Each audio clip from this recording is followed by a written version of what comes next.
Hi there, I'm John Green. You're watching Crash Course World History, and today we're going to talk about... Iraq. No, you purportedly smart globe. We're going to talk about Mesopotamia. I love Mesopotamia because it helped create two of my favorite things, writing and taxes.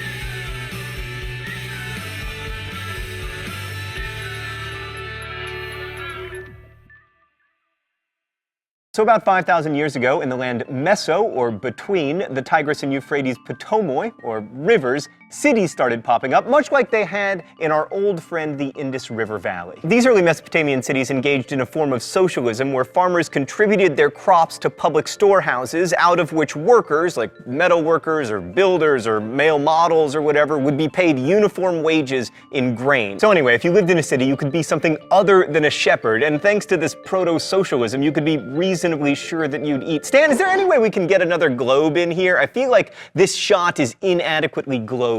Yes, much better. You know, you can tell the quality of a historian by the number of his or her globes. But even though you could give up your flock, a lot of people didn't want to, and one of the legacies of Mesopotamia is the enduring conflict between country and city. Or these city-states like, well, let's take a look at one such city-state, Gilgamesh's hometown of Uruk, in the thought bubble. Uruk was a walled city with an extensive canal system and several monumental temples called ziggurats. The priests of these temples initially had all the power because they were able to communicate directly with the gods, and that was a useful talent because Mesopotamian gods were moody and frankly pretty mean. Like, according to Gilgamesh, they once got mad at us because we were making too much noise while they were trying to sleep, so they decided to destroy all of humanity with a flood. The Tigris and Euphrates are decent as rivers go, but Mesopotamia is no Indus Valley with its on-schedule flooding and easy irrigation. A lot of slave labor was needed to make the Tigris and Euphrates useful for irrigation. They're also difficult to navigate and flood unpredictably and violently. Mesopotamia gave us writing, specifically a form of writing called cuneiform, which was initially created not to like woo lovers or whatever, but to record transactions like how many bushels of wheat were exchanged for how many goats. I'm not kidding, by the way. A lot of cuneiform is about wheat and goats. I don't think you can overestimate the importance of writing, but let's just make 3 points here. First, writing and reading are things that not everyone can do, so they create a class distinction, one that in fact survives to this day. 2, once writing enters the picture, you have actual history instead of just a lot of guesswork and archaeology. And 3, without writing, I would not have a job. So I'd like to personally thank Mesopotamia for making it possible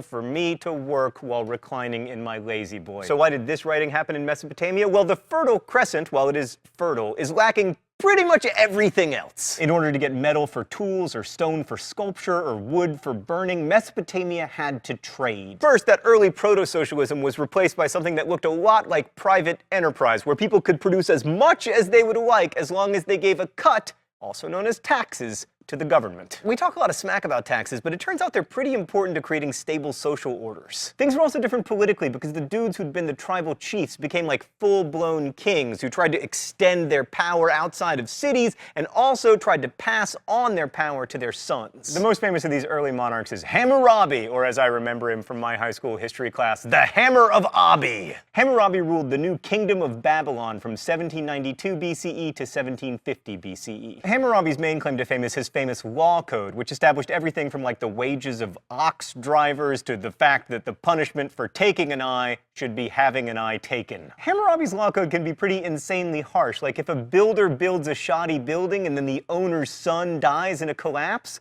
the punishment for that is the execution of the builder's son.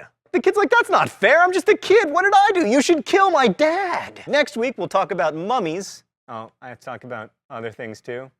Crap, I only want to talk about mummies. Anyway, we'll be talking about... Sudan. No! Dang it! We'll actually be talking about... Egypt. Thank you, Smart Globe. See you next week.